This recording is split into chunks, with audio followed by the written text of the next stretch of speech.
श्री गौरव गोगोई।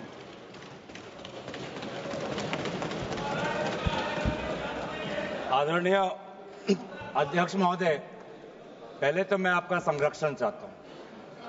जब आदरणीय मंत्री महोदय बोल रहे थे, आपने विपक्ष से किसी को भी पॉइंट ऑफ ऑर्डर उठाने का अवसर नहीं दिया।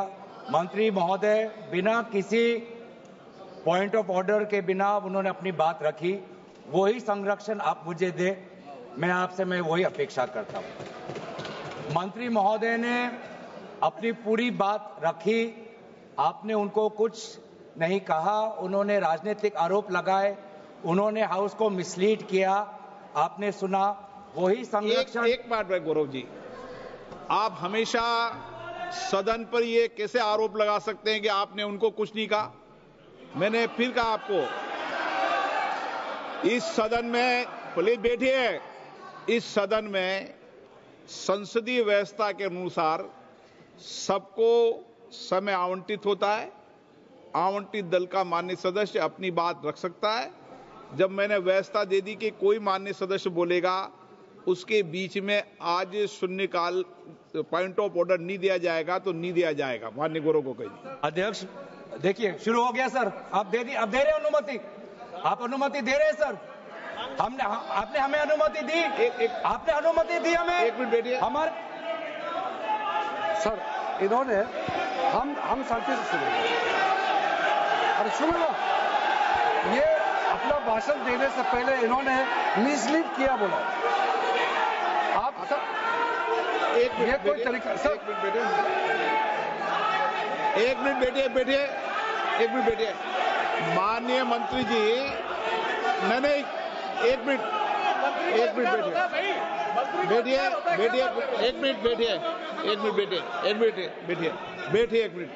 ठीक है, बैठिए। मैंने माननीय मंत्री जी को आपके भाषण के टोकने के लिए अलाउ नहीं किया है। वह आपने तो भाषण शुरू नहीं किया था।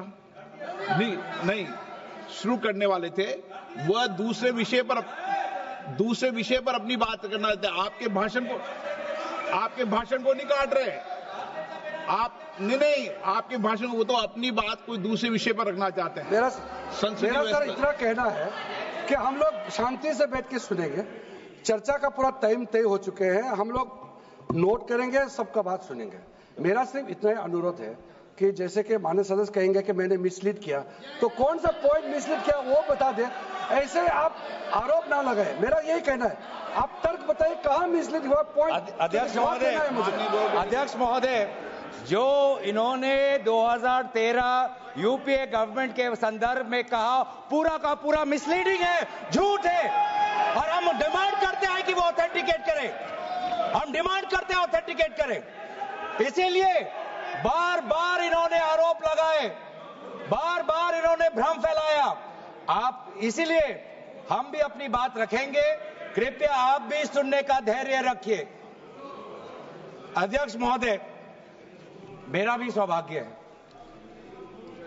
कि पिछले सदन में मैं अयोध्या राम मंदिर पर अपने पार्टी का मैंने अपना व्यू, अपने पक्ष रखा, और आज वक्फ संशोधन 2025 पर अपनी दल का और विपक्ष की तरफ से अपना पक्ष रखा।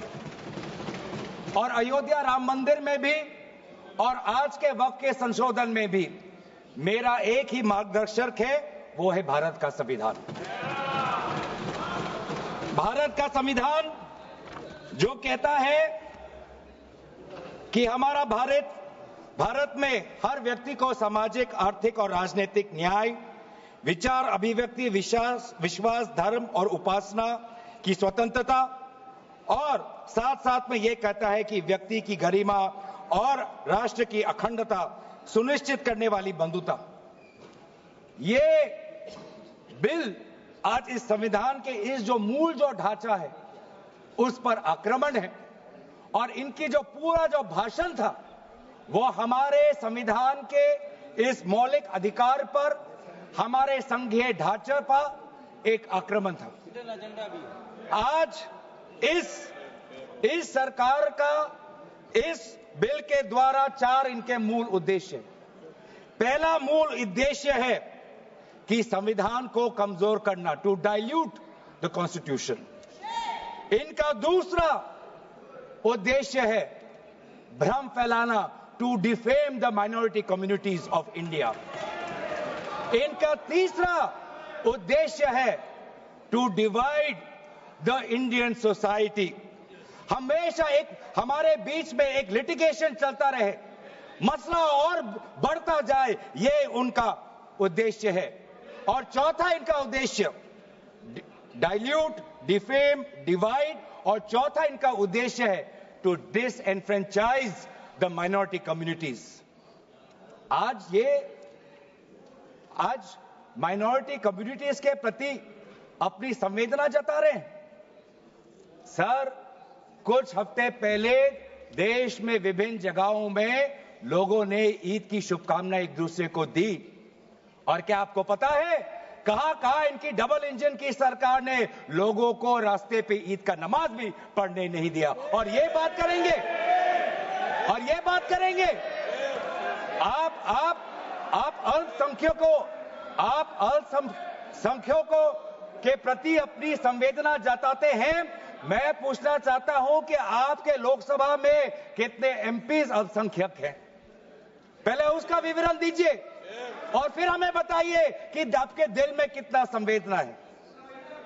सर, मेरा तो मैंने जिस दिन भी ये बिल इंट्रोड्यूस हुआ उस दिन भी आदरणीय मंत्री को मैंने सुना और आज भी मैंने उनको सुना। जिस दिन उन्होंने इंट्रोड्यूस किया उस दिन भी अगर आप उनका स्टेटमेंट पढ़े तो उन्होंने कहा कि इसको बिल लाने से पहले बहुत विस्तार रूप से इस बिल की लाने के लिए चर्चा हुई थी। सर, पूरा का पूरा मिसलीडिंग। 2023 में सर सरकार 24 में आई, ये खुद 24 के बीच में इन्होंने अपना बिल लाया। 23 सन के वर्ष में 4 बार माइनॉरिटी अफेयर्स कमेटी की बैठक हुई। मुंबई में हुई 13 जुलाई, दिल्ली में हुई 21 जुलाई को, लखनऊ में हुआ 24 जुलाई को, दिल्ली में 2 बार हुआ 20 सितंबर और 7 नवंबर को। मैं आदरणीय सरकार से दरखास्त करूंगा कि इन 5 सरकारी जो मीटिंग हुई मिनिस्ट्री ऑफ माइनॉरिटी अफेयर्स का, उनका मिनट्स टेबल पे रखे। एक भी मीटिंग में नया वक्फ अमेंडमेंट बिल चाहिए उसका जिक्र भी नहीं हुआ था। जिक्र भी नहीं हुआ। इनके मिनट्स हमारे पास, हमने देखे। जितने भी बार ministry of minority affairs meeting हुई सब में वापसी पोर्टल को लेकर और विचार विमर्श हुआ था, लेकिन एक भी मीटिंग के माइन्यूट्स में एक भी स्टेटमेंट नहीं है कि हमें एक नया वक्फ अमेंडमेंट बिल चाहिए।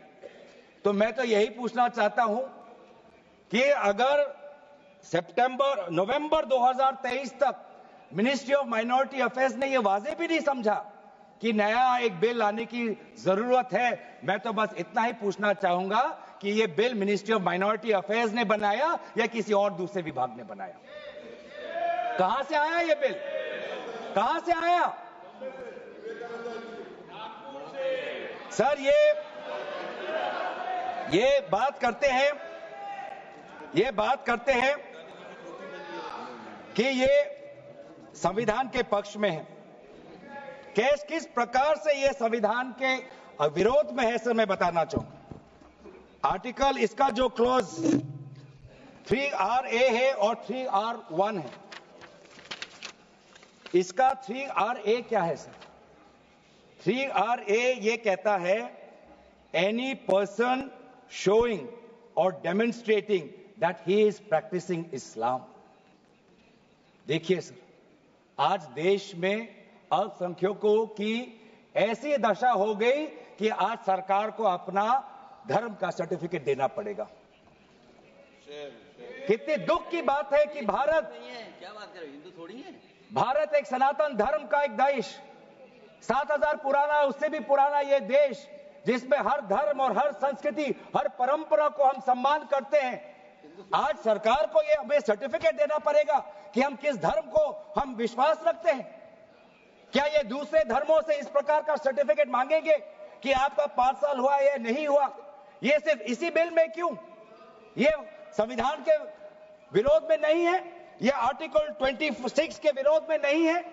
सरकार क्यों धर्म के इस मामले में दखलंदाजी कर रही है कि आप इस धर्म का आप विश्वास करते हो कि नहीं हो, उसका पहले मुझे सर्टिफिकेट दो? ये किस प्रकार का न्याय बना रहे हैं? ये किस प्रकार का कानून हम बना रहे हैं? 3R1 क्या कहता है सर? इनका 3R1 जो आज इन्होंने हटा ही दिया है,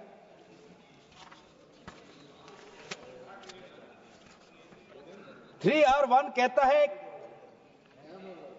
a waqf by user, but such waqf shall not cease to be a waqf by reason only of the user having ceased, irrespective of the period of such session.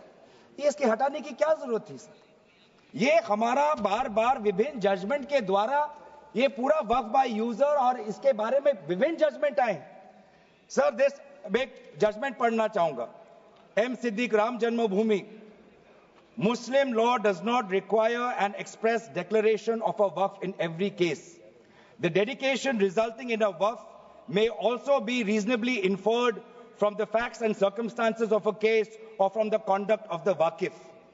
तो ये बार बार ये सब विभिन्न जजमेंट के द्वारा वक्फ और ये जो पूरी इनकी जो परंपरा है, विभिन्न जजमेंट ने ताकत दी और आज यही विभिन्न क्लॉजेस के द्वारा जजमेंट्स को भी और हाईकोर्ट के ताकत को भी ये कमजोर कर रही है।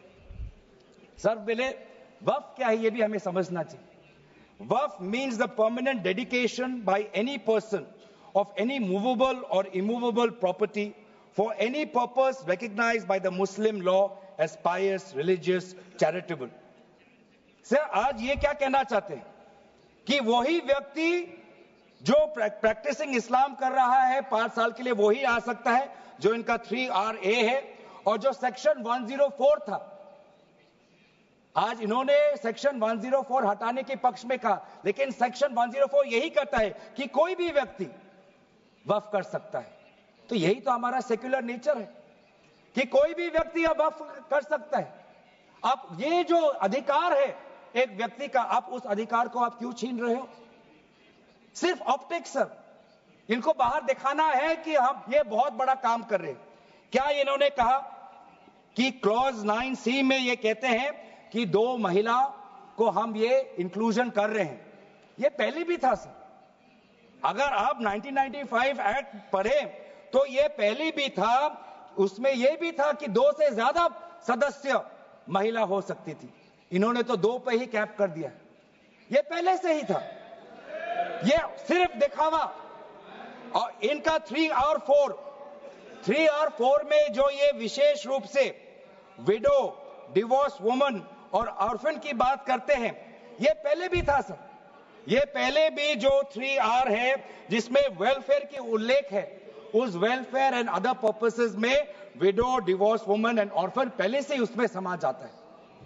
लेकिन इनको भ्रम फैलाना है, इनको भ्रम फैलाना है कि वर्तमान का जो एक्ट है वो महिलाओं के खिलाफ है। इनको भ्रम फैलाना है कि वर्तमान में महिलाओं को कोई भूमिका नहीं मिलती, ये इनका काम है। लेकिन कानून में सर पहले से ही ये सारे प्रावधान है, वो चाहे किसी विधवा का संरक्षण हो या महिलाओं को और समर्थन देना हो। सर रिफॉर्म की बात करते हैं सर, इनका क्लॉज 33 में जो रेवेन्यू आना चाहिए वो रेवेन्यू उन्होंने घटा दिया। पहले 7% का एक रेवेन्यू फॉर वक्फ बोर्ड आता था, आज इन्होंने 5% कर दिया, गिरा दिया। क्यों गिराया? क्या आप नहीं चाहते कि वक्फ बोर्ड और अच्छी तरीके से चले? आप नहीं चाहते कि उसमें नई टेक्नोलॉजी आए? अगर कहीं खामियां हुई भी है, माना कि कोई भी कानून इस देश का, कोई भी कानून परफेक्ट नहीं है, कोई भी कानून परफेक्ट नहीं है, माना कहीं कहीं प्रदेशों में खामियां हैं, वो चाहे केरल में हो, आंध्रा में हो, कर्नाटक में हो, पंजाब में हो, दिल्ली में हो। लेकिन सर आप चाहते हैं कि वो वक्फ बोर्ड, वक्फ ट्राइब्यूनल और अच्छी तरीके से चले, और ये चाहते हैं कि वक्फ बोर्ड वो और कमजोर हो, और इसीलिए जो रेवेन्यू वाला क्लॉज है 7% से 5% इन्होंने घटा दिया। मेरा सुझाव, हमारे तरफ से ये सुझाव है कि 7% से 5% घटाने के बजाय आप 7% से 11% और इस रेवेन्यू को और इंक्रीज करिए। आज ये बात करते हैं कि ये रिफॉर्म्स ला रहे हैं। क्लॉज 26 पढ़िए sir, section 52A, section 52 clause 26। Clause 26 में क्या लिखा है? In section 52A of the principal act, in subsection 1, for the words rigorous imprisonment, the words imprisonment shall be substituted. Dilute कर रहे हैं सर। पेरेंट एक्ट बोलता था कि रिगरस इंप्रिजनमेंट हो, और अगर आप बार बार ये कह रहे हैं कि फलाना हो रहा है, धमकाना हो रहा है, तो आप इसको क्लॉज को क्यों कमजोर कर रहे हैं? सिर्फ भ्रम फैलाना है सर। मंशा इनकी कहीं और है। मंशा सर, मैं भी एक टिप्पणी देना चाहूंगा कि आज ये एक विशेष समाज के जमीन पर इनकी नजर है, कल समाज के दूसरे अल्पसंख्यकों के जमीन पर इनकी नजर जाएगी। आज ये बिल सिर्फ एक विशेष समुदाय के जमीन पर इनकी नजर है, कल दूसरे समुदायों के जमीन पर इनकी नजर जाएगी। बार बार ये बिल सर, इतना संशोधन की जरूरत है। ये मैं नहीं कहता कि संशोधन की जरूरत नहीं है। मंत्री महोदय ने बार बार इसका जिक्र किया कि ये बिल कितनी बार इसका संशोधन हुआ। इसकी शुरुआत आप जहां से भी पकड़े, आप 1810, 1817, उसके बाद 1954, 1984, 1995, सच्चर कमेटी, रहमान कमेटी 2003। संशोधन चाहिए सर। मैं नहीं कहता कि हम संशोधन के विपक्ष में नहीं, लेकिन संशोधन इस प्रकार का हो जिससे बिल का रूपायन, जिससे बिल और ताकतवर बने। और इन्होंने ऐसे संशोधन लाए हैं जिससे बिल से इस देश में और यहां पे समस्या बढ़ेगी, और मसले बढ़ेंगे, और लिटिगेशन होगा। सर ये इनका क्लॉज 40A पढ़िए सर। इनका clause 40A, section 107, on and from the commencement of the Waqf Amendment Act 2025, the Limitation Act 1963 shall apply to any proceedings. Sir, इससे पहले आप जितने बार भी आप इतिहास में जाए, हर बार, क्योंकि ये वक्फ, ये जो प्रक्रिया है, जब से हमारे देश में इस्लाम आया तब से ये प्रक्रिया चल रही है। बहुत से ऐसे कब्रिस्तान हैं जहां पे कोई पेपर्स नहीं है, कागज नहीं है, लेकिन जजमेंट है, जजमेंट इनके पक्ष में है। और आज बार बार हमने कहा है कि लिमिटेशन एक्ट इसको बढ़ाया जाए, क्योंकि ये प्रैक्टिकल एक समस्या है। लेकिन आज ये नहीं चाहते। क्यों? क्योंकि ये चाहते हैं कि अलग अलग देश के अलग अलग कोने में यहां केस लगे, वहां केस लगे, यहां केस लगे। तो जो भी हमारे यहां पे एक भाईचारा का एक वातावरण है, उस भाईचारे के वातावरण को ये तोड़ना चाहते हैं। ये इनकी राजनीतिक उद्देश्य है। सर, ये बात करते हैं कि किस तरीके से ये इन्होंने बोर्ड का डाइल्यूशन किया है। क्लॉज 44, क्लॉज 44 कहता है कि ये जो सेक्शन 110 है वो पूरी तरीके से हटा दिया है। सेक्शन 110 क्या है? Section 110 sir, powers to make regulations by the board, ये पूरा हटाना चाहते हैं। उसमें क्या लिखा है पेरेंट एक्ट में? The board may with the previous sanction of the state government, मतलब राज्य सरकार की अनुमति के द्वारा बोर्ड कुछ नियम बना सकते हैं। इन्होंने पूरा वो हटाना की कोशिश कर रहे। क्लॉजेस F और G ये हटाने की कोशिश कर रहे। राज्य सरकार की पावर्स या ये कम करने की कोशिश कर रहे। आप क्लॉज 43 पढ़िए, इसका सेक्शन 109, जिसमें क्लॉज 1A और क्लॉज 4 ओमिट करता है। सेक्शन 109 क्या है? सेक्शन 109 है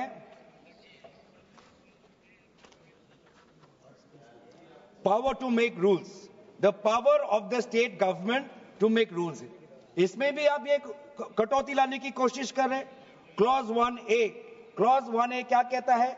other particulars which the report of the survey commissioner में contain under clause F।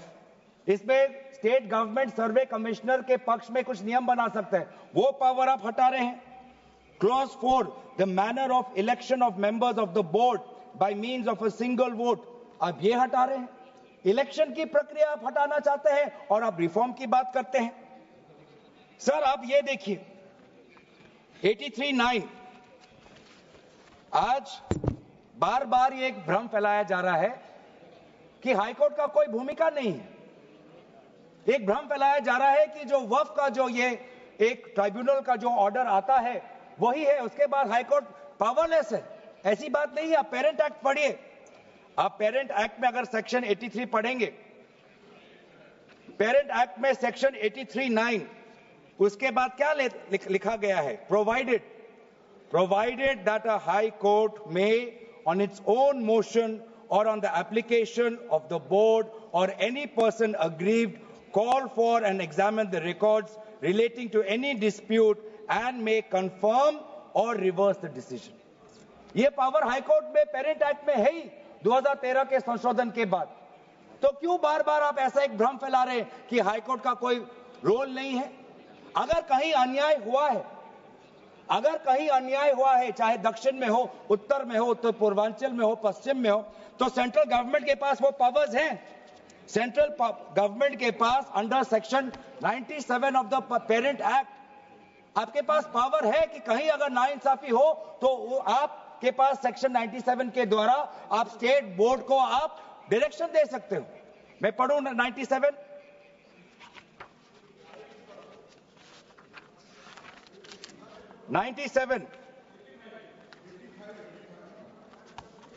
Directions 96 for the power of the central government to regulate secular activities of OCF, powers 97 directions by state government subject to any directions issued by the central government under section 96. The state government from time to time give to the board such general or specific directions as the state government thinks fit. मैं जानना चाहूंगा, आपके बहुत जगह आपकी double engine की सरकार है, बहुत जगह आपकी डबल इंजन की सरकार है, कहीं कहीं आपकी सहयोगी दल की भी सरकार है। आपने पिछले 10 साल में कितने बार इस सेक्शन 97 का आपने इसका इस्तेमाल किया? कहीं भी आप अगर नाइंसाफी हुआ तो कितने बार आपने सेक्शन 97 का आपने इस्तेमाल किया? उसका बोलिए, फिर जाके बोलिए कि ये जो पेरेंट एक्ट है ये कमजोर एक्ट है। पूरी ताकत दी हुई है, अगर कहीं गलती हुई है, कहीं सुधारना है, हमारी संवेदना है, वो चाहे केरला में मवम की हो बात हो, संवेदना है हमारी, पर आपके पास भी वो ताकत है। आपने कितने बार इस ताकत को आजमाया? सर आज आप देखिए कितनी दुख की बात है। सेक्शन 64 क्लॉज 29 64 ये एक्ट सर क्या लिखा है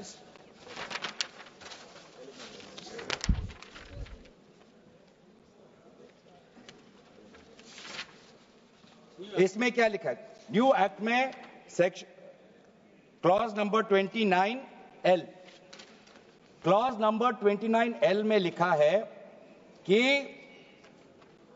अगर is a member of any association which has been declared unlawful under the Unlawful Activities Prevention Act 1967, यूआप आपने लाए, ठीक है, आप कहीं रिग्रेस प्रेजेंटमेंट को उसको सिंप्लीफाई करके प्रेजेंटमेंट लाना चाहते हैं और कहीं आप यूआपा का संशोधन लाना चाहते हैं, आपका हक है।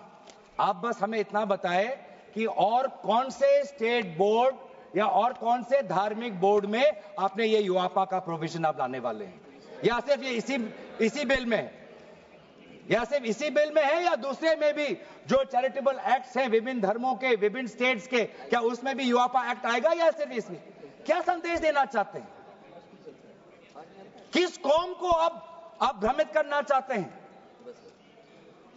बार बार उस कौम को जिसने भारत की स्वतंत्रता की लड़ाई लड़ी है, उस कौम को जिसने 1857 में उन्होंने मंगल पांडे के साथ उन्होंने अपनी शहादत दी, आप उस कौम पर आप दाग लगाना चाहते हैं जिसमें लगभग 2 लाख उलेमा शहीद हुए, आप उस कौम पर दाग लगाना चाहते हैं? जिन्होंने भारत छोड़ो आंदोलन में हमारा साथ दिया, अब उस कौम पर आप दाग लगाना चाहते हैं।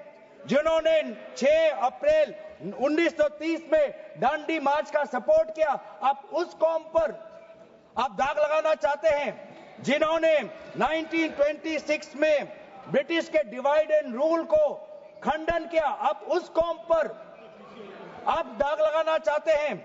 जिन्होंने मौलाना हुसैन अहमद मदानी ने 1924 में कंप्लीट इंडिपेंडेंस की मांग की,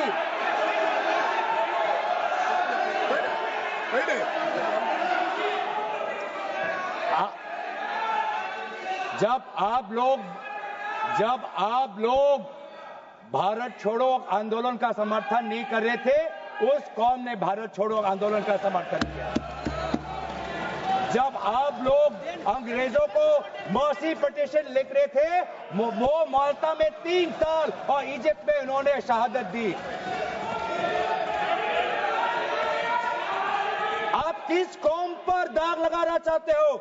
जिन्होंने 1924 में जिन्ना के 2 नेशन की थियरी को पूरी तरीके से नकारा, आप उस कौम पर लगा रहे हो। सर यही है इनका डिवाइड एंड रूल, यही है इनका डिवाइड एंड रूल। बहुत लोग पूछते हैं सर हमारा राष्ट्रवाद क्या है?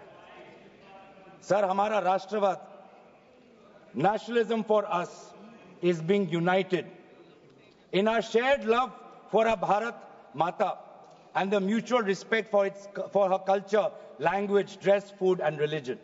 It is the love for our national flag, the Tiringa, जिसकी सम्मान आपने नहीं की थी. It is the sacrifice of the Indian freedom movement, जिसमें आपने भाग नहीं लिया. It is our thirst for knowledge, to seek excellence with limited resources, to be creative, to have the courage, to acknowledge the injustice of the past and have the wisdom to build new bridges. ये है हमारा राष्ट्रवाद और ये राष्ट्रवाद आज हमारे संविधान में उल्लेखित है. तो सर बार बार ये सरकार कहती है ये माइनॉरिटीज के पक्ष में है, लेकिन जब अमेरिका से माइनॉरिटी कमीशन का रिपोर्ट आता है कि माइनॉरिटीज के साथ नाइंसाफी होती है तो इनको दुख होता है. जब यूएस का रिलीजियस कमीशन का रिपोर्ट आता है तब इनको दुख होता है. सर बार बार ये जो ऑप्टिक्स की बात कर रहे हैं, ये क्लॉज 42 सेक्शन 108A इन्होंने डिलीट कर दिया है. ये कहते हैं कि कैसे ओवरराइडिंग प्रिंसिपल कैसे आ सकता है. मंत्री महोदय को ओवरराइडिंग प्रिंसिपल से आपत्ति है. पहले सबके लिए सेक्शन 108 क्या है सर पढ़ लेते हैं. आपके लिए भी है, हम तो जेपीसी में थे.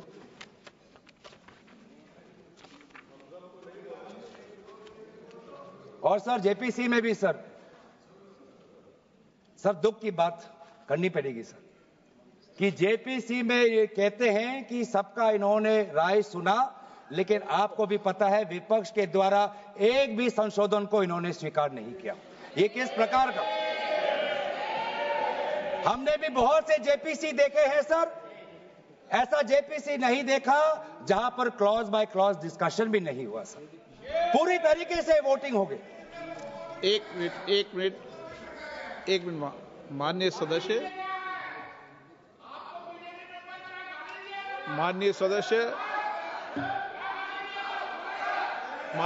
इतना ध्यान रखें कि जेपीसी भी संसद का भाग होती है, इसलिए उसका भी ध्यान रखें.